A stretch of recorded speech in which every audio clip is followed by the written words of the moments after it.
Ladies and gentlemen, boys and girls, welcome back to the channel, and welcome to the video that, at this point, unfortunately has become an annual tradition, where I look ahead to the NBA draft, and all the rumors coming out are that the Hornets are going to take the wrong guy. So, I'm going to talk about it here in today's video. Being a Charlotte Hornets fan, rumors came out today, Brandon Miller is going to be the pick over Scoot Henderson. Now, Mitch Kupchak later had a press conference that said the decision still has not yet been made, but I'm here today, hey, maybe he clicks on this video.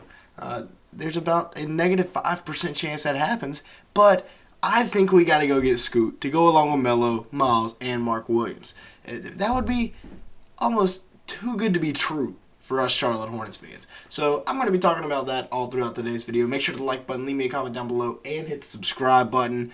One last bad pick. Mitch Kupchak said that Michael Jordan will still have a very large pull over this upcoming pick, which is, his final one as owner because he is selling the team. But the biggest thing, that I have to say, you can't draft for fit in the top 5. Let's take a look at the last time the Hornets had the number 2 overall pick, and they drafted for fit. They did not, unfortunately, after somehow winning 7 games, didn't get the number 1 overall pick. That went to the New Orleans Hornets at the time. They got Anthony Davis. We ended up with a dude that shot like his elbow was dislocated instead of Bradley Beal, because we decided that, hey, small forward was the bigger need than shooting guard because we already have an elite young backcourt of Kemba Walker and Gerald Henderson. Yeah, I'm going to leave that one there. That's rough. Brandon Miller is obviously much better of a prospect than Michael Kidd-Gilchrist would ever be, just because of the fact that his elbow is actually straight when he shoots a basketball. But in my opinion, our guy has to be Scoot Henderson. I mean, you think about Scoot and LaMelo Ball running together. Scoot Henderson is going to be NBA ready by the time he steps on an NBA court. He was given Jonathan Kuminga, Moses Moody, guys that were lottery picks, Dyson Daniels. Well, Dyson was on his team. But he was giving them 30 a game in practice as a 17-year-old. Which is just insane to think about. Or Jalen Green, sorry, not Moses Moody. Giving them 30 in practice. I mean, he's been playing against lottery picks for a long time. And then Brandon Miller goes out against an 11-21 South Carolina team and puts up 40.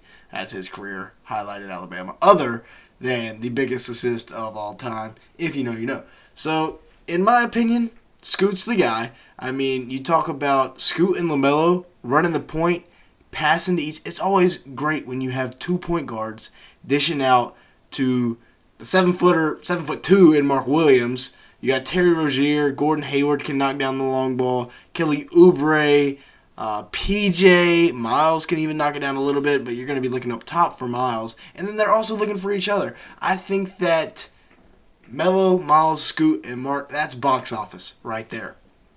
Now, if we do go the Brandon Miller route, this is what the starting lineup will be looking like. You'd have Melo, Scary Terry, Brandon Miller, Miles Bridges, and Mark Williams. And that's not a bad starting lineup.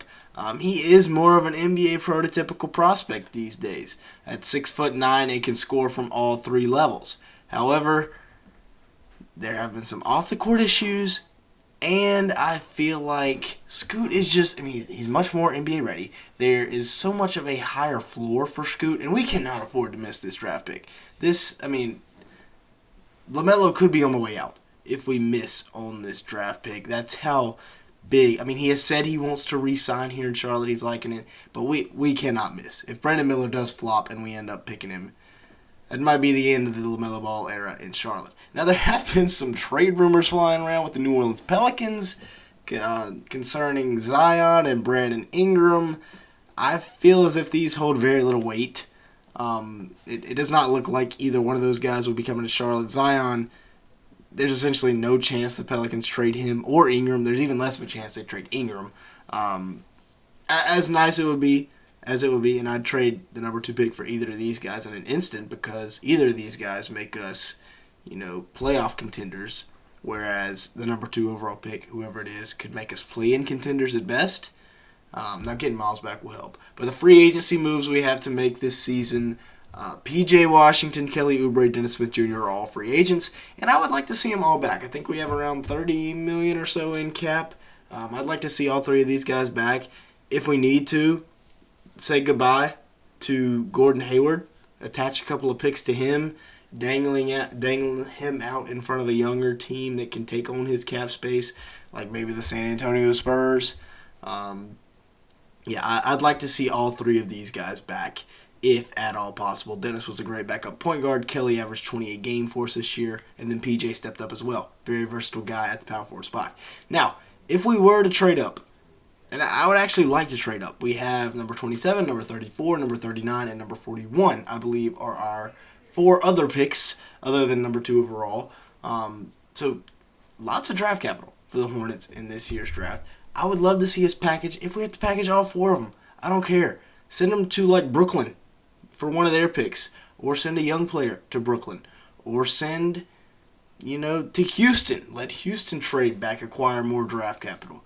I don't know, but I'd love to be able to trade up, get like a Derek Whitehead. God, he'd be so perfect. He's a top 5, top 8 pick in this draft if he doesn't get hurt in college.